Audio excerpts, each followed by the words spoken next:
아우, 네, 안녕하세요. 매일매일 운동하기를 실천하고 있는 동탄 왕코입니다.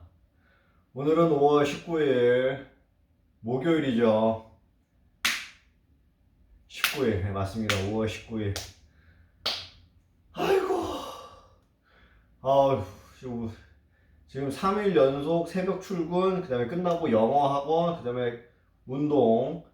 오늘은 운동 영상 안 키려고 했는데, 그래도 해야죠, 역시.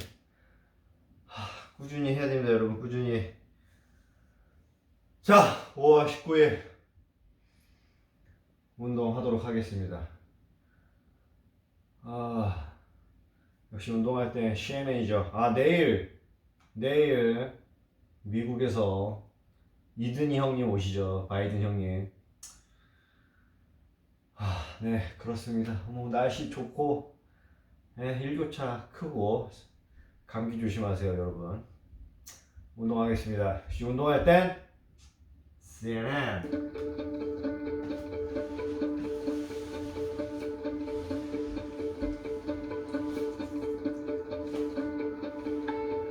아, 아이고야.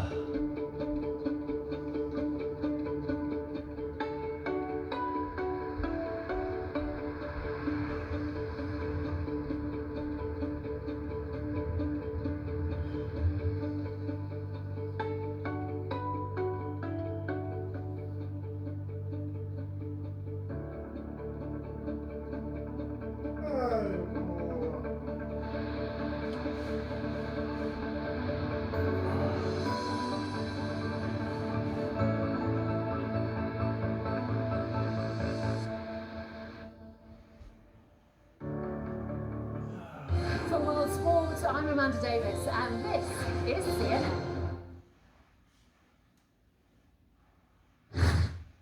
All right, the Golden State Warriors dominate the Dallas Mavericks in Game 1 of the NBA Western Conference Finals. Andy Scholes has more in this morning's Bleacher Report. Hi, Andy. Hey, good morning, Christine. So after a 2-year absence from the Western Conference Finals, Steph Curry and the Warriors returning in style in Game 1 against the Mavs, rather close in the first half, but Golden State opening it up in the third. Off the Luka Doncic turnover, Steph comes down, and he's going to hit the step-back three. Then moments later, Steph going to have pass over to Draymond Green, goes and gets it back. He's going to hit another three. Watch him after this. He's going to start dancing around. Luka watching in the background. Rough night for him. Luka more turnovers than field goals for the first time in his playoff career. Warriors pull away to win this one easily, 112-87. They're now 7-0 at home in these playoffs. The Mavs, meanwhile, have lost every Game 1 so far this year. Playoffs continue tonight as the Heat try to take a 2-0 lead over the Celtics in the Eastern Conference Finals. That game in Miami once again. All right, in the NHL playoffs, Game 1 between the Flames and the Oilers was just wild. Flames setting a playoff record, scoring 2 goals in the first 51 seconds. They were up 6-2 halfway through the second, but Edmonton storms all the way back, tying it up at 6-6 just over a minute into the third. But then the Oilers ran out of gas. Calgary scoring the final 3 goals of the game. They end up winning it 9-6. What a start. The battle for Alberta. Now Hurricanes and Rangers, meanwhile, going to overtime in Game 1 of their series. Carolina's Ian Cole corrals the rebound, searching for space, fires the wrist shot. Puck ends up in the back of the net. Another look, it actually tips off a defenseman's stick, changing the direction. Goalie had no chance. Fans in Raleigh going nuts as the Hurricanes win Game 1. 2-1 the final there. All right, we're a little over 2 hours away from the start of the second men's golf major of the year, the PGA Championship. It's in Tulsa, Oklahoma. Tiger Woods will tee off in only the second tournament since his car crash in February of 2021. Tiger says he's feeling a lot stronger now and he's ready to go. This morning he's grouped with Jordan Spieth and Rory McIlroy, a threesome with 22 major titles between them. They're going to start off the 10th tee just after 9 Eastern. All right, the Buffalo Bills, meanwhile, are doing their part to try to heal the community after last weekend's racially motivated mass shooting. Players, coaches, staff members, along with members of the NHL Buffalo Sabres and National Lacrosse League Buffalo Bandits all paid their respects wearing black t-shirts that read, "Choose Love." The Bills Foundation and NFL Foundation also announcing they're donating a combined $400,000 to charities benefiting Buffalo's East Side communities. All right, yesterday, a historic day for women's soccer. The U.S. Soccer Federation announcing a new collective bargaining agreement that will pay the women equally to the men's team, and that includes an even split of the World Cup prize money earned by both teams. The U.S., the first nation to do this. Megan Rapinoe and other soccer stars from both squads taking to Twitter to praise the move. I think this deal is going to have ramifications throughout the entire world. You know, it's a game-changing moment here in the U.S. and it has the potential to change how international soccer and international sport do business. Yeah, guys, you know, awesome that this finally got done. We'll see if other countries around the world follow the U.S.'s lead and pay the teams equally for the men and the women. All right, thanks so much, Andy. Nice to see you. Thanks, Andy. He is a diplomat by day, but as he showed on The Late Show, Secretary of State Antony Blinken is a guitarist at heart. Stephen, I long wanted to be a musician. As a kid, as a teenager, that's what I wanted to do. And I see some real musicians over there. There was just one ingredient. Yes. Talent. But it has been a constant thread in my life. So I've been in a bunch of bands in quotation marks. As we go out, would you care? Do you guys have a guitar that the secretary might be able to use? Secretary Blinken, thank you so much. Antony Blinken, everybody. We'll be right back with a performance by Twice. Please, sir. Much please.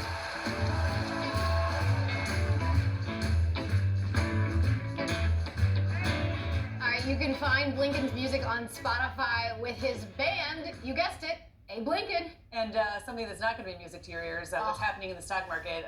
Sales down again overnight. Stock index futures, just giving a quick look at those before we leave this morning. Those are all still down sharply here. So you're going to see another triple-digit rout for Dow. Dow's down 5,300 points just so far this year. Just ugly. We'll talk about it. New Day's going to pick that up in just a few minutes. Thanks for joining us. I'm Christine Romans. I'm Laura Jarrett. New Day starts right now.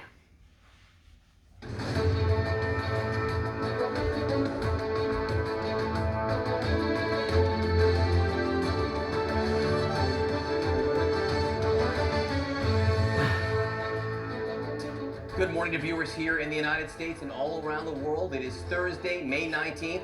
I'm John Berman. Brianna is off this morning. Erica Hill with me here. Nice to be back with you. Yeah, it's kind of an ugly morning around the world in economic terms. Stocks tumbling, prices rising, anxiety boiling.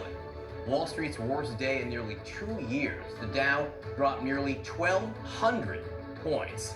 It came after retail giant Target reported a huge 52% drop in profits for the first quarter. Walmart slashed its profit outlook because of supply chain constraints and rising costs. These stores are pocketing less money because they have to pay so much more to get product on their shelves. Walmart stock, fell more than 11% on Tuesday, the company's worst day since 1987. And then, of course, there are also gas prices to talk about. Now above $4 a gallon in every state in America for the first time ever. The national average this morning, $4.52 a gallon and climbing. And that ripple effect is now hitting markets around the globe. Overnight, European markets opening lower. Stocks also tumbled in Asia after Wall Street's hellish day. Inflation fears now depressing investor sentiment. Many CEOs publicly stating their concerns about a possible recession, something Fed Chairman Jerome Powell is keenly aware of. What we need to see is inflation coming down in a clear and convincing way, and we're going to keep pushing until we see that. Joining us now to discuss business journalist Mark Stewart. I think for a lot of folks waking up this morning, it feels like a lot of doom and gloom. Is that really what it is? Well, think about you and your family. If you have to make a big purchase, like a trip or buy a new car, you do so when you have some certainty in your life. That usually means a good job, some money in the bank, and an indication of where your life is taking you. Right now, the economy and the stock market, they don't have a blueprint for the future. There is no roadmap, there is no flight plan. And that is why we are seeing these big losses. Yes, perception is a big part of it, but also the stock market and investors want some guarantees, they want some certainty, and right now, that's just not happening.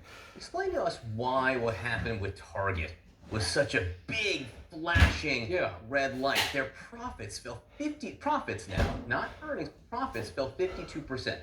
So just like our families, big companies are having to deal with extra costs, as you mentioned. I was listening to Target's earnings call yesterday. Every 3 months, companies basically give a report card like our kids get at school to find out how they are doing and what they are dealing with. In Target's case, one of its executives was talking about the fact that transportation costs were so high. That's in addition to paying more for products, that's in addition to dealing with the supply chain issues. That's why it's such a big deal, because if Target is feeling it, think about the smaller businesses that don't have the weight that a big corporation like Target has. What I think can feel a little confusing, right, are all these conflicting headlines that we're constantly seeing. Low unemployment numbers, and then we're getting consumer spending numbers for April. I recognize that Target's numbers were for the first quarter, but the April numbers are still really strong for consumer spending. And Target says people are buying. So how do people square that? Is it really just about those transportation costs?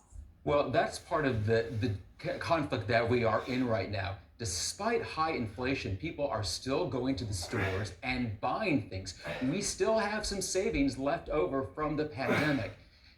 Also, I'd be remiss if I don't bring up gasoline costs. Really expensive. I mean, I think this morning we are seeing record highs all across the country. There are some things we cannot live without. Gasoline is one of them. Everyday products, food, those are all products that are necessities. So we have no choice but to buy them. So for now, until we see even more of a dramatic shift in the way people are spending, the consumer spending numbers were in fact high. Yeah, but there's the fear is, when we talk about this uncertainty, the fear is, yeah, they're high for now, but you have investors saying, well, maybe they're not going to stay like this. And when you talk about guarantees, why is there no guarantee? Why is there so much uncertainty now about where things will be 1, 2, 3, 4 months from now? Look at what's happening in the world right now. We have a war in Ukraine. That is obviously having a big impact on how much we pay for fuel. We have COVID outbreaks, which are still an issue in Asia. That is inhibiting the way goods move from point A to point B. In addition, while there is hope for the future, all the economists that I have talked to have stressed that inflation, while some months may be better than others, it's going to be part of our lives through the end of the year and well into 2023. One thing which I found stunning, I was listening to an economic forecast. The price of oil right now, about $100 a barrel. That's still high from its average of 60. Some economists are looking at models where oil prices go up to $180 to $200 a barrel. Yeah, it's jaw-dropping. Well, thanks for that. Thanks for making us feel so good And you about got a things. high note. I'm just giving you the reality. Just the messenger, Mark. Yes. Just the messenger. Why there is so much uncertainty. Mark Stewart, great to see you. Thank you very much. Well, in Pennsylvania, the margins in the high-stakes Senate primary keep tightening. Let's take a look at the latest numbers here. TV doctor Mehmet Oz's lead shrinking now. He's about 1,200 votes ahead of former hedge fund CEO Dave McCormick. Thousands of ballots, of course, still need to be counted, many of them absentee ballots. Kristen Holmes is in Pittsburgh this morning with the very latest. Kristen, good morning. Good morning, Erica. Yeah, that margin remains razor thin. So, of course, the two big questions now are what is left to be counted and how exactly is that going to impact this race? So, given CNN's estimate, there are about 15,000 votes left to be counted. Now, this is just a rough estimate here because not all counties actually give the exact amount of votes that need to be counted still. But of those 15,000, most of them are absentee ballots. Now, this matters because what we have seen based on the trends of the votes that have been counted, absentee ballots tend to skew towards McCormick. This is something we saw yesterday. McCormick chipping away at that lead by Oz. And this is something that I've heard from the McCormick campaign now for 2 days. That is how they think they are going to win this election, is through those absentee ballots. Now, the other thing is there are still day of election ballots out there that need to be counted. They are in counties like Philadelphia, where we don't expect a large amount of Republican votes to come in, Delaware County, which is a suburb of Philadelphia, and Allegheny County, which is the Pittsburgh area where we are. Allegheny County, as we reported yesterday, there were issues with memory cards there, which caused about 30 precincts to not yet have their votes be counted. We are watching this incredibly closely because of those day-of ballots that have been counted in Allegheny County, a majority of them have gone towards Dave McCormick. So, of course, this has been trending in the way of Dave McCormick, but this is still anyone's game. And those judges are expecting that automatically have to be triggered, which happens here in the Commonwealth if that margin is below 25%. Appreciate it. Thank you. President Trump, who of course has backed Dr. Mehmet Oz, has thrown his 2 cents in now. He wrote, Dr. Oz could declare victory, like national reform without dissent. Joining us now, senior political analyst and senior political correspondent of the New York Times, Diana Taylor.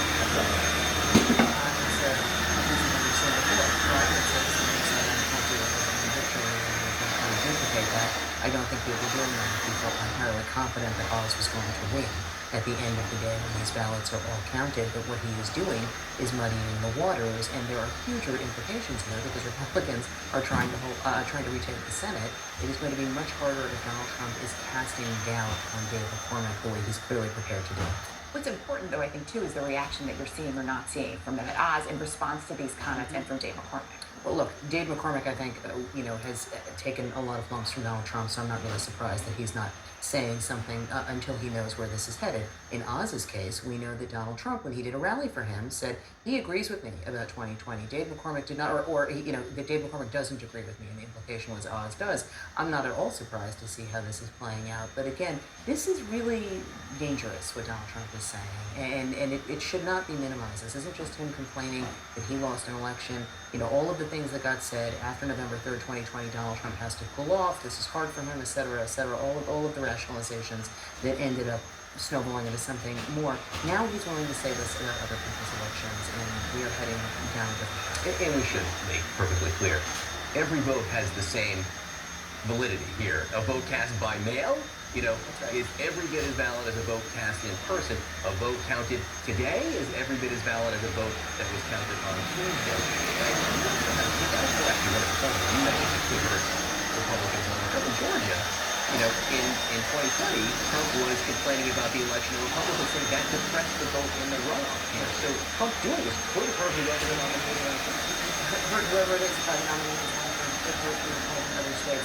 We know that in 2020, both Mitch McConnell and Kevin McCarthy tried talking to Donald Trump about stop talking about by-mail voting this way. There are districts and whole states like Montana where we rely on this. Our voting base relies on this, and you are causing us a problem, and he doesn't care because it doesn't matter to him. Now, you've got an article out also today. It's not really about Trump, it's about Republicans and how they want to deal with him as they head into the midterm elections. What's the calibration? Well, the calibration is that Donald Trump has been impactful in his image. We know this. Almost every single one of these primary fields is a shade of Donald Trump, right? It's just Trump light, Trump heavy. Every candidate is espousing his policies for the most part. They're trying to, some of them, distance themselves personally, or in some cases not espousing his lies about the 2020 election.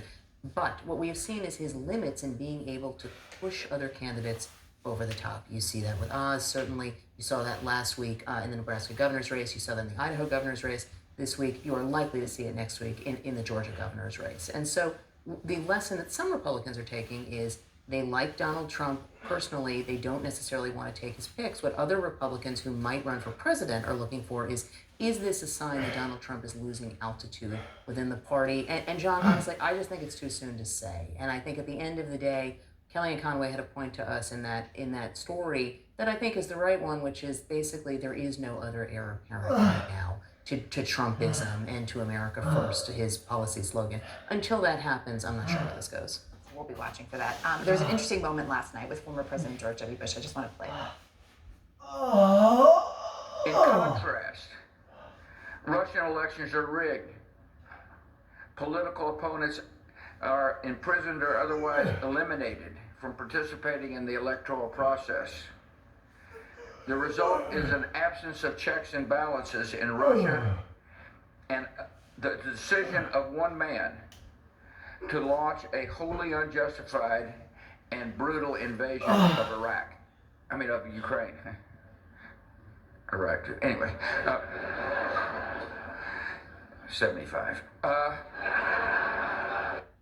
Meg, you hear some laughter there. He sort of joked, you know, oh, I'm 75. I don't know that everybody who sees that moment is going to be laughing this morning. No, especially when he says Iraq too, right beforehand. Look, I mean, you know, George W.